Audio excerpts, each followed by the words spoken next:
Mga master, ito po yung loanable amount sa MPL buyout, no?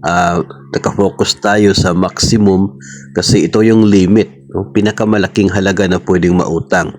So kapag depende po ito sa period with paid premiums mo or PPP. So ito mga bago pa lamang, isang buwan, pero hindi po aabot ng 20 months ang period with paid premiums, 1 times lang ng basic salary po. No, kung 30,000 yung basic salary mo, so 30,000 lang yung maa-avail. Tapos kapag 20 months to 3 years, kung permanent regular employees ka, member, 3 times ng basic salary. 3 to 5 years yung PPP mo, 4 times ng basic salary. Kung 5 to 10 years ka na, 7 times ng basic salary. Dito ako kasali ngayon, nasa 7 times ng basic salary. Medyo malaki-laki na rin. Nasa 200,000 na yung sa akin.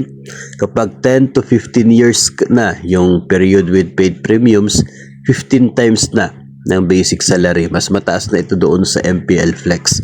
At kung aabot ka na ng 15 years na paid premiums, no, ito mga ito sigurado na sila na meron silang pensyon pagdating po ng edad na 60, kaya yung kanila pong pwedeng ma-avail ay 19 times na ng basic salary. Kasi kahit ano pong gagawin po dyan, kapag sila po ay mag-resign o kaya ay mag-retire, sigurado na po yung pension nila at doon po pwedeng kukunin yung pambayad sa kanila pong naiwan na loan balance while it's still in service.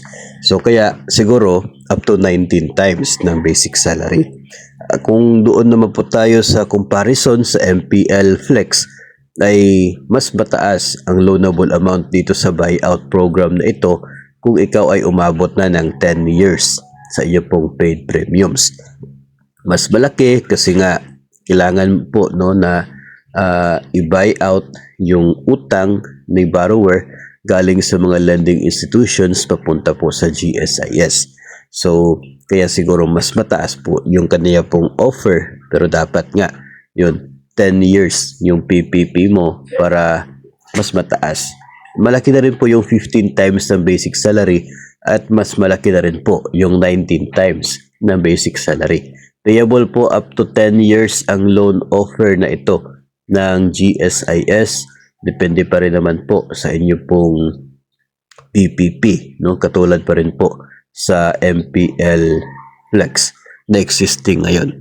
So, yun po yung maximum loan na pwede po ma-avail.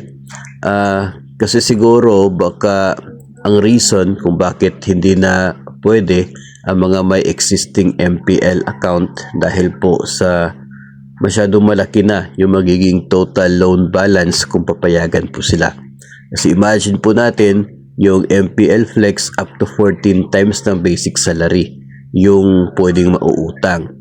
Pagdating sa MPL buyout, up to 19 times, no? So kung na-avail mo yung maximum sa MPL Flex at i-avail mo itong maximum sa MPL buyout, masyadong malaki yung magiging loan balance at baka hindi na kayang bayaran kapag nag-retire, no? Yung o kaya ay nag-resign ang isa pong member, or baka nag-resign tapos wala makukuha dahil sa sobrang laki, no, sobrang taas pa ng loan balance. Kaya yun siguro ang pwedeng nakikita ng GSIS kung bakit nililimit po, no, doon sa walang existing MPL ang makaka-avail sa MPL buyout na ito. Pero yun po, no, sa mga nagtatanong ng maximum loan amount, ganun po ang pwedeng ma-avail dito po sa MPL buyout.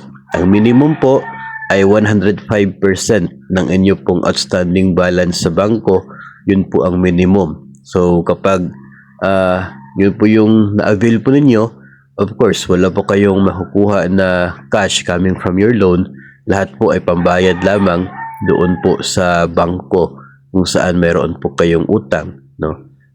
Siguro kung meron po mapupunta sa inyo, napakaliit lamang po na porsyon ng inyo pong loan amount.